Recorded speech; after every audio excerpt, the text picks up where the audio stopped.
Yo, what's up people, it's your boy P, also known as Captain P67. We're back here with another unique item overview video for you today. It is actually the last unique for the Rogue, so if you are new to my channel, I cover multiple games, different genres, different content in general, but with Diablo I was covering all the uniques.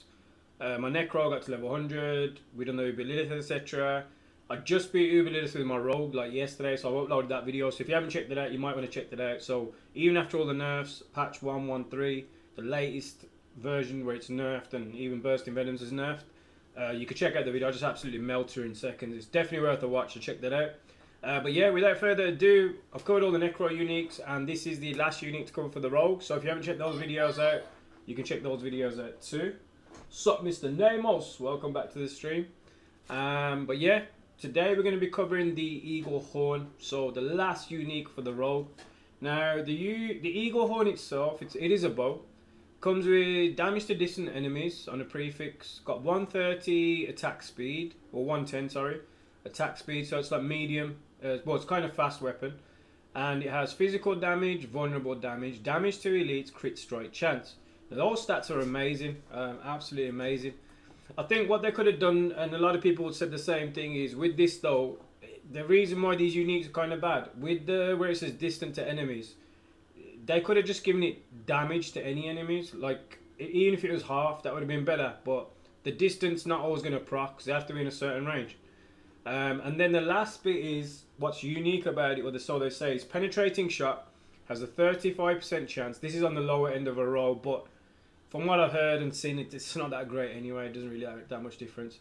You have a chance to fire an arrow that bounces off walls and scenery, hitting enemies from behind with penetrating shot will make them vulnerable for 3 seconds. Now, you can make them vulnerable with a rogue in many different ways, as you know, with marksman skills, stuff like that, even your puncture standard. But I gotta say, with this one, it's kind of weak, because even when I saw someone using this in a video, it's not that you don't get an extra shot. You have to like calculate and shoot your own shot to bounce off a wall for it to proc. So that's whack. Like, personally, like, it's a waste really. I mean, what they could have just done is, like, even if they said like penetrating shot has a chance to shoot a second arrow, which will either, you know, shoot the first arrow and then bounce off walls. That would have been amazing, and they're vulnerable as well. But it is literally kind of lackluster because of that. Now the quote itself is, "Scholars have been unable to decipher the runes carved into this bow.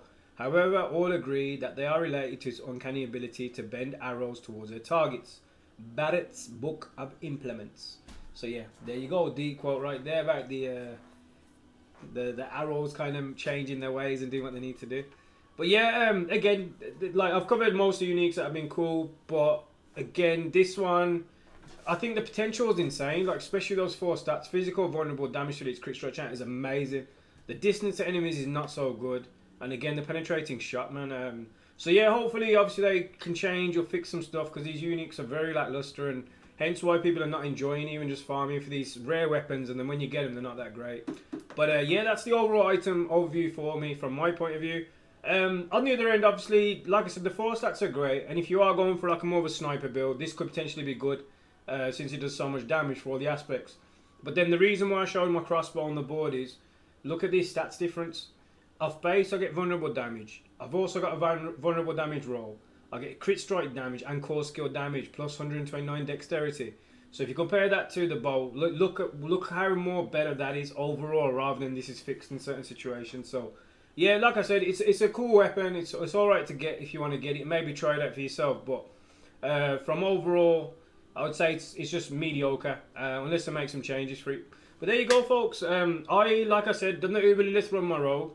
So I haven't got really any more content to cover. I just like to, if I say I'm gonna do something, I do something. As I reach just 100, and I only started doing it like a day or 2 ago, I'm still gonna release a full Rogue God build video. My Rogue's been requested highly a lot. I did the build video at 92, but now we're at 100. I'll show you the full build, the full Paragon build, and it's exactly the same build I used to beat Uber Lilith. We changed a bit of gear, but the Paragon board and everything else is exactly the same. So it's definitely a God tier build, and you'll see it in action as well at some point. But yeah, there you go, folks. If you want to support the channel any further, my Twitch channel, I stream on Twitch every day. I stream multiple games, Dead by Daylight as well right now, Rocket League with some of the viewers. Obviously, I was doing Diablo with some of the viewers and carrying a lot of people on there. But yeah, playing and streaming different games. So whenever you join the stream, if you want to join or support, you can follow my Twitch channel, you can sub to my Twitch channel, you can subscribe, tip or donate to my Twitch channel. If you want to support the YouTube channel, you can like the video, comment on the video and subscribe to my YouTube channel as well. Everything helps out and I appreciate you guys. But if you want anything else covered in the future, just let me know. Whether it's Diablo related or other games, I am looking at getting Last Epoch as well. And getting some Path of Exile. So if there's any people that play Last Epoch or Path of Exile, let me know and I can cover some YouTube videos to those as well. But yeah, folks, thank you for the time and everything and all the support. You guys are great. And I will catch you in the next one. Take it easy and peace out, folks.